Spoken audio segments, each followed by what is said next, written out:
Welcome to the Building Up Women in Property podcast. I'm your host, Rebecca Bangura, and I'm thrilled to have you here with me today. This podcast is for ambitious women who work in property and construction, who want to learn how to have a career they love on their terms. Join me every week where I'll leave you excited and confident to take your next steps.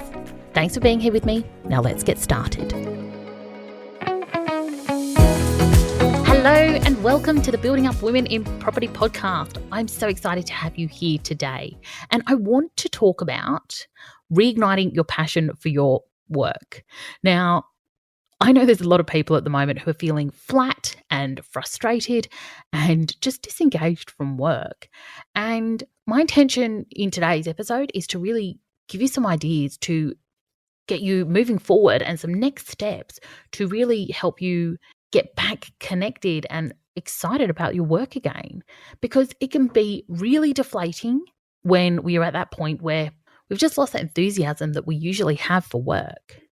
And so I invite you to kind of grab your notepad and pen today and actually take some notes and use this time for yourself to really get clear on what you want and how to make it happen. So what we'll cover today is first why you might be feeling flat or frustrated or disengaged about work. And then we'll step into why this is a great opportunity to actually springboard from where you are now and to realign or even reinvent your career. And then we'll actually step through the process that you need in order to get re-energized about work again.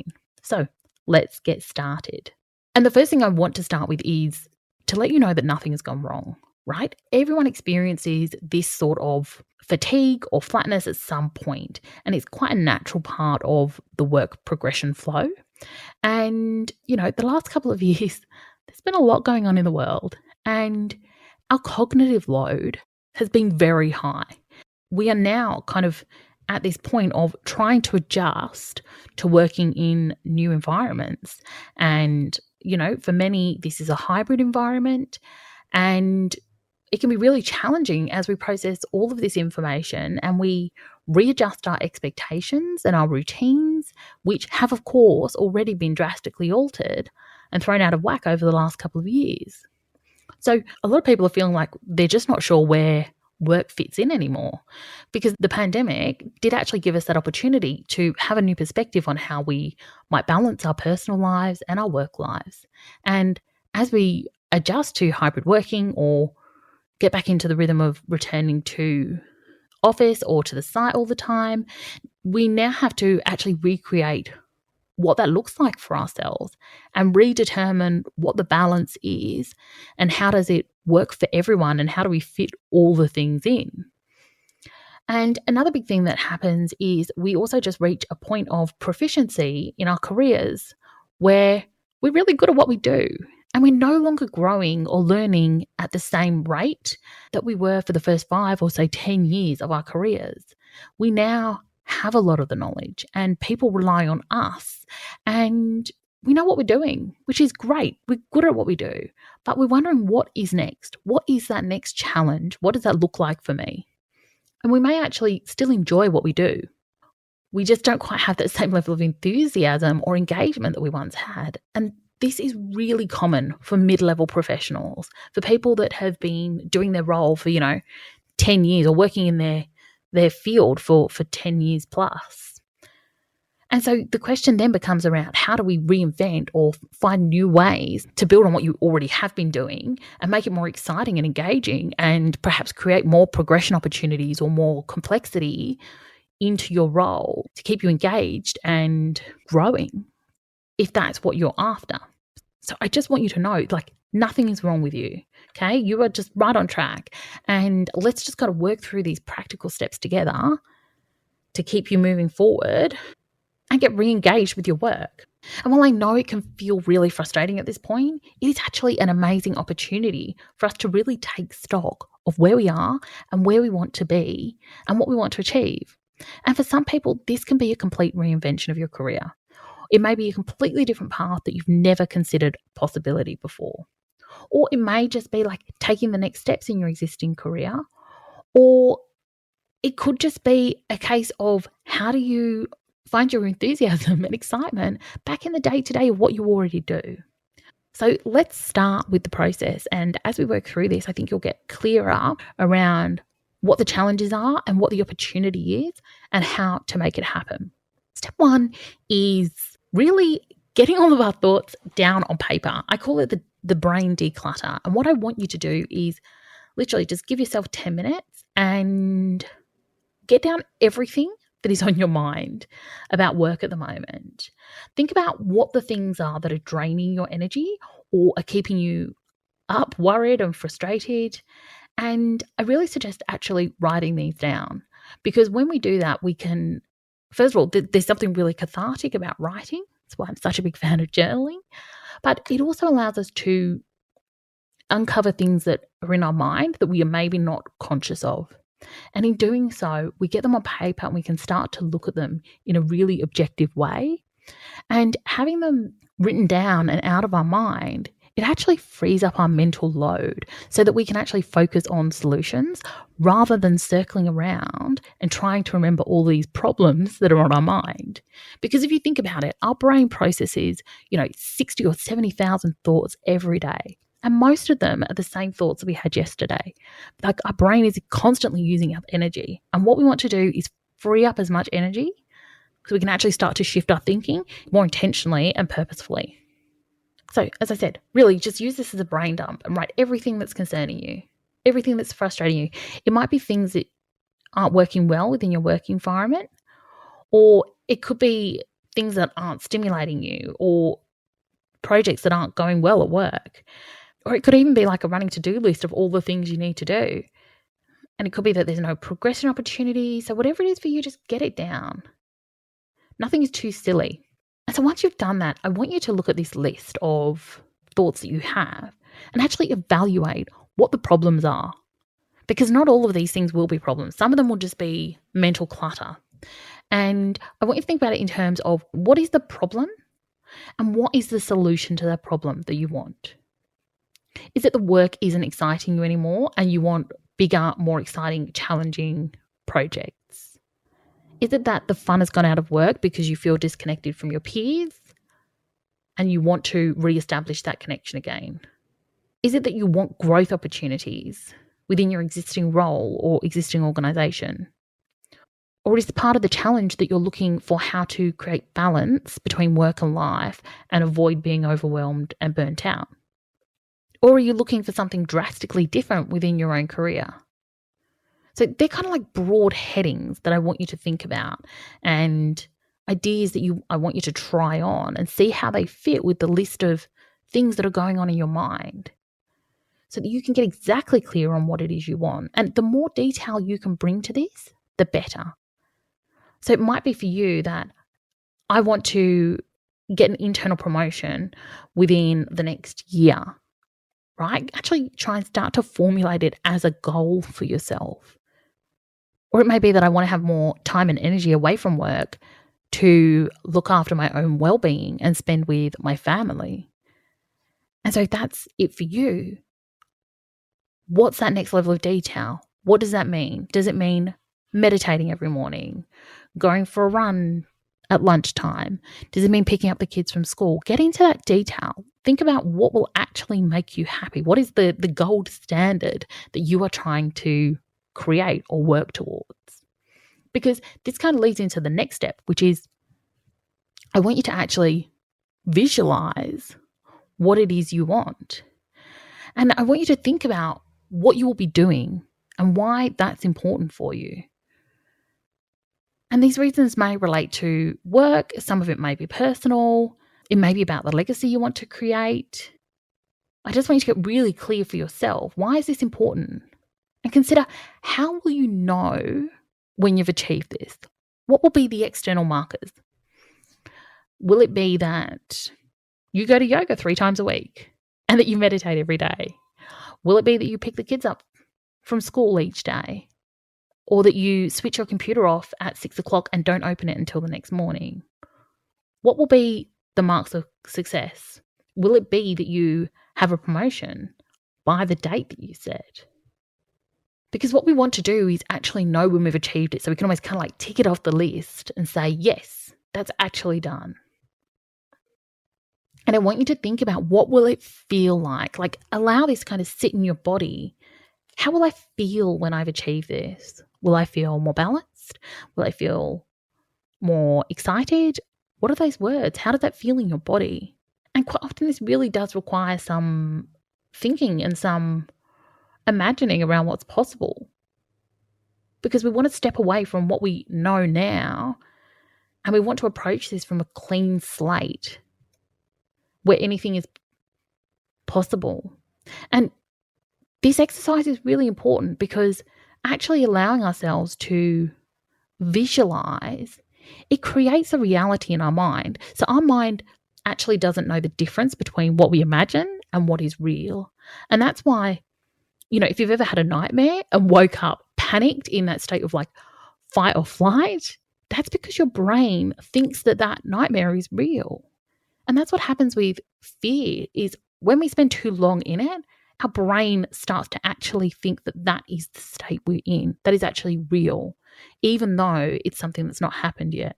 So that's why we want to shift away from fear-inducing thoughts and actually step into positivity and spend at least as much, if not more time, thinking about what we want rather than what we don't want. Because our brain, once we create that vision, it will start to find evidence to support it. So whether we're focusing on the good or the bad, our brain is going to gather the evidence for it. So why not focus on the stuff we want rather than the things we don't want? And I want you to consider, what will you be thinking about? What will you know? Like, how will your life be different? How will your work be different? And who do you need to show up as? And who do you need to be in order to make that happen? Because quite often we actually have to show up differently to how we are right now in order to create this new reality for ourselves. And then the final thought here is, like, how committed are you to it? Do you actually want to make this happen? Because quite often we can feel frustrated or disengaged from our work, but we can be more stuck in the problem than we are in the solution. And when we're in that sort of thinking, it doesn't help us progress forward. It just keeps us stuck.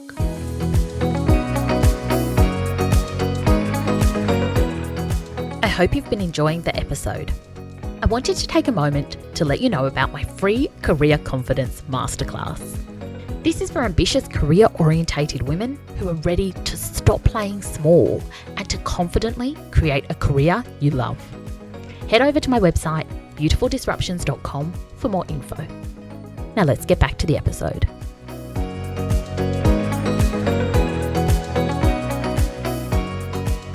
So you really want to check in with yourself and make sure that you're in a space where you're ready to take action and you're committed to a new outcome for yourself.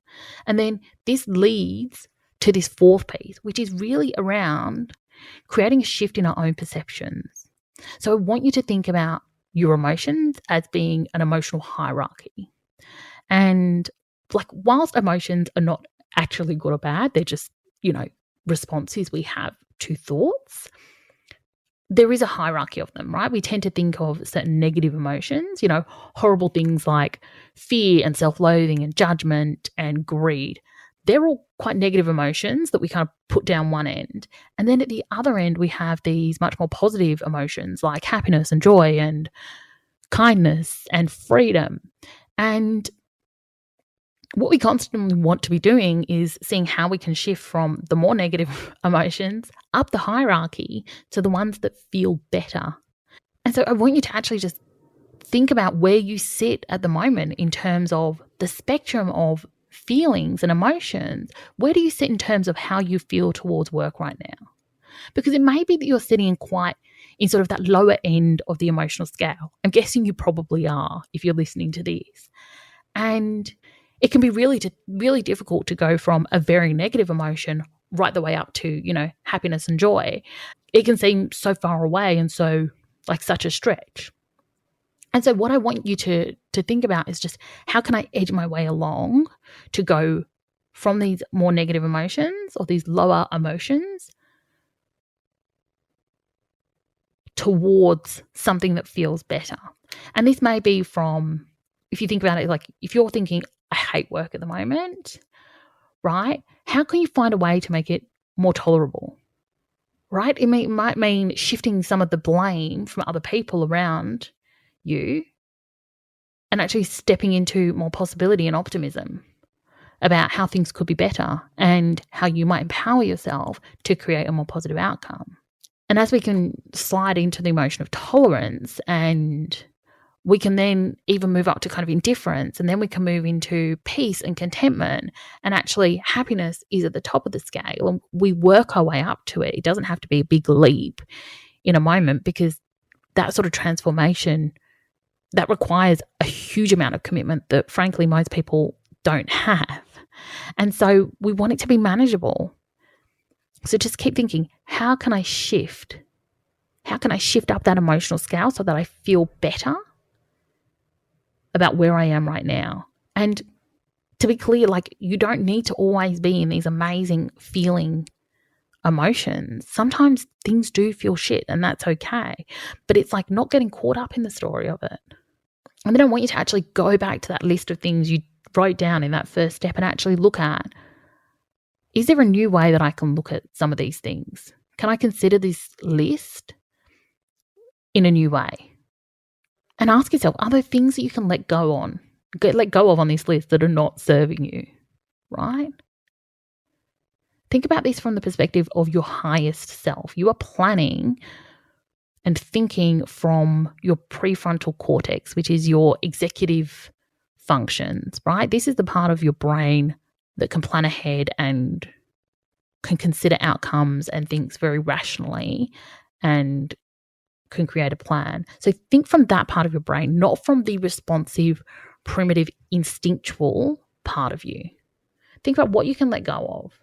Think about, is this thought serving me, right? If it's a thought that is related to something in the past, let go of it. You can't change the past.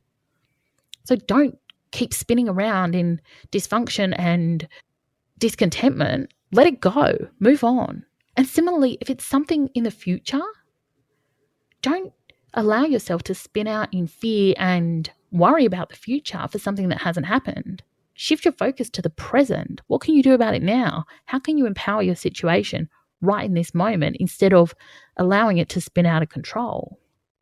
And so that change piece really allows us to go into the problem-solving mode and think about how we can create some solutions that might provide relief and make things more accessible or easier for ourselves, or even just a bit more enjoyable. And again, think about that emotional scale. And rather than thinking about them as challenges, like, approach it from endless possibility where you are in control. And ask yourself, if I knew the solution to this, what would it be? What are some of the things you could do? Don't hold yourself back. Just be there and think freely and see what comes up. And again, keep your best self, the best version of yourself in mind. And I want you to really quit with the idea of thinking about who you want to be and actually allow yourself to start being that person. So instead of that being some person in the future when you've achieved things, how do you start stepping into being that person right now? What would that person be doing? What answers and solutions would they be applying? How would they be thinking about these challenges differently to how I might be thinking about them right now? Consider that. So you're actually stepping into the person you want to be and the feelings that you want to feel. Then the fifth step I want you to consider is, what is your plan for the future? So again, this is about solutions, but this is also about really planning longer term. What is it you want and how are you going to make it happen? And think about this in terms of really considering all aspects of your career, right? It's around, what does your professional success look like? How does that overlay with your personal life, right? How do the two work together? What are all the things that you need to have in your career plan that aligns with the life and the goals that you want? And start to think about it strategically. And then with that plan in mind, I want you to step into action. And this is the fifth and final step, right? Results come from actions, not thoughts. And whilst self-awareness is so important, we don't want to spend too long just sitting in our own thoughts. We need to actually do things. And so focus on simple actions that you can take for yourself that will shift your thinking and move you into a more positive mindset quickly. Go for those easy wins, right? And try and build up the momentum so it will keep you focused and pushing ahead. And the key to this is just showing up consistently and taking actions that are aligned with your plan. And it's really important that we think about these because, as I said, we plan with our prefrontal cortex, which is our executive functions. It's what helps us think ahead and really allows us to consider our highest intentions. So trust the plan and then just go into execution mode. And as you're in action, I want you to be constantly thinking about, how do I evaluate this? How do I move forward, right? Things won't go as you hoped, but keep learning and keep tweaking and course correcting as you go. And the way I like to think about this is to always ask myself these 3 questions. What worked well? What didn't go so well? And what would I do differently? And then keep applying that knowledge to your next steps, okay? So I'm going to go over that again, right? First of all, start with a brain dump. Declutter everything that's on your mind, right? And this is, again, about increasing your awareness and getting everything out of your brain and onto paper so that you can look at it and think about it objectively. The second step is identifying what the problem is and what it is you want and making that decision. Just get really clear on what it is you really desire from this situation and get detailed about what that would look like. And the third step is about shifting your perception. How do we lean towards those higher emotions? What actions can we take? And how can we move up that emotional ladder and instead moving ourselves towards happiness, energy, and excitement? The fourth step is creating that plan for yourself. Get a robust plan that will actually create the results that you want. And then get into action. Be consistent. Keep looking at what I can do next. How can I refine what I did? How can I tweak it? How can I course correct? And acknowledge your wins as you go, right? Learn the lessons and keep moving forward. Because when you're in that space, that is where the possibility is. That is where you can actually feel the energy of what you want and stand in the possibility of the future that you want. Okay, I'm leaving you to it.